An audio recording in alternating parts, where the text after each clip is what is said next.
काय केलं? पण इथे किती घाण झाली. तुम्ही थुकता तर खरी, पण बिटाची झाडं आहेत किती चिमून जातात, तिथे थुकायचं नाही. आपण आपलं घर स्वच्छ ठेवतो ना, आपण आपला परिसर स्वच्छ ठेवायला पाहिजे.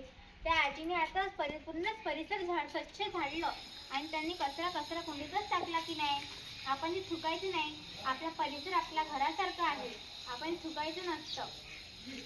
आपण नारे लावतो ना, माझा भारत स्वच्छ भारत, आपण तसं वागायला पाहिजे. याच्या पुढे लक्षात ठेवायचे, घाण नाही करायची. आणि आपल्याला बिमारी का होतो? आपण थुकतो, जंतू पसरतात आणि आपण आपल्या बिमारीला सुद्धाच आमंत्रण करतो की ये मला मला आजारी करतो की नाही. इथे थुकायचं नाही. आणि आपला रस्ता किती घाण दिसतो. आणि आपला रस्ते खराब तर आपली कॉलनी खराब तर आपला जिल्हा खराब तर आपला राज्य खराब, आणि राज्य खराब तर आपला देश खराब होतो. इथे थुकायचं नाही. आणि इकडे कुठे आपल्याला घाण दिसली तर आपण ते लगेच स्वच्छ करायची. तर बरं जाते.